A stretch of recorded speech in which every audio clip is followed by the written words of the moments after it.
ಎಷ್ಟೆಷ್ಟೋ ಅಷ್ಟೆಷ್ಟು ಭಾಗ ನಮಗೇನೇನು ಅದರಿಂದ ರಿಸರ್ವೇಷನ್ ಸಿಗ್ಬೋದು, ಈ ಭಾವನೆಯಿಂದ ಹೋಗ್ತಾ ಇದೆಯೋ ಗೊತ್ತಿಲ್ಲ ನನಗೆ.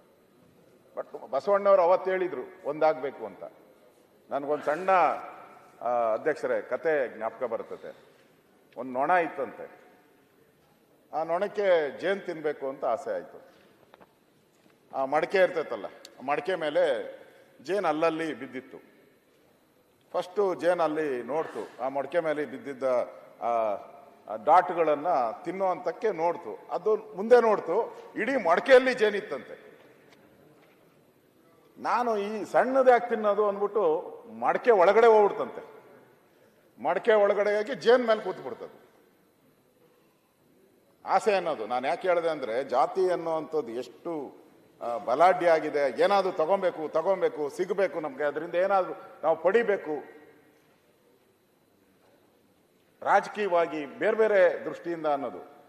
ಆಮೇಲೆ ಅಲ್ಲಿ ಹೋದ್ಮೇಲೆ ಕೂತ್ಕೊಂಡ ಮೇಲೆ ನೋಡ ಏನಾಯ್ತು ಗೊತ್ತಾ, ಅದರಿಂದ ಆಚೆ ಬರಕ್ಕಾಗ್ಲೇ ಇಲ್ಲ. ನಾವು ಆ ಪರಿಸ್ಥಿತಿಯಲ್ಲಿದ್ದೀರಿ ಇವತ್ತು. ನಮ್ಮ ಕೈಲಿ ಬರಕ್ಕಾಗ್ತಾ ಇಲ್ಲ. ನಾವು ಎಷ್ಟೆಷ್ಟು ಕಿತ್ತು ಇದರಿಂದ ಆಚೆ ಬರಬೇಕು ಅಂತ ಹೋಗ್ತಾ ಇದ್ದೀರೋ ಅಷ್ಟಷ್ಟು ಅದ್ರ ಒಳಗಡೆನೆ ಸೇರ್ತಾ ಇದ್ದೀರಿ ನಾವು.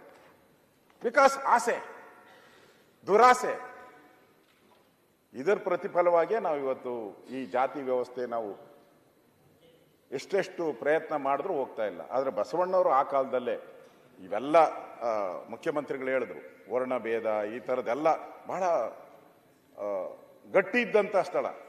ಅಂದರೆ ಅದನ್ನು ಪ್ರತಿಭಟನೆ ಮಾಡುವಂಥ ಶಕ್ತಿ ಇಲ್ದಂಥ ಸಮಯದಲ್ಲಿ ಅವರು ಈ ಒಂದು ವಿಚಾರಗಳನ್ನು ಇಟ್ಕೊಂಡು ಹೊರಟಂಥವ್ರು.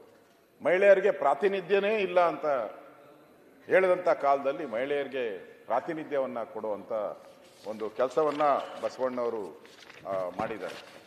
ಬಸವಣ್ಣವರ ವಚನಗಳು ಅಷ್ಟೇ, ಇವತ್ತಿಗೂ ಅಷ್ಟೇ ಸಾಮಾನ್ಯ ಜನಕ್ಕೆ ಅರ್ಥ ಆಗುವ ಭಾಷೆಯಲ್ಲಿ ಅವ್ರು ಹೇಳಿದ್ದಾರೆ.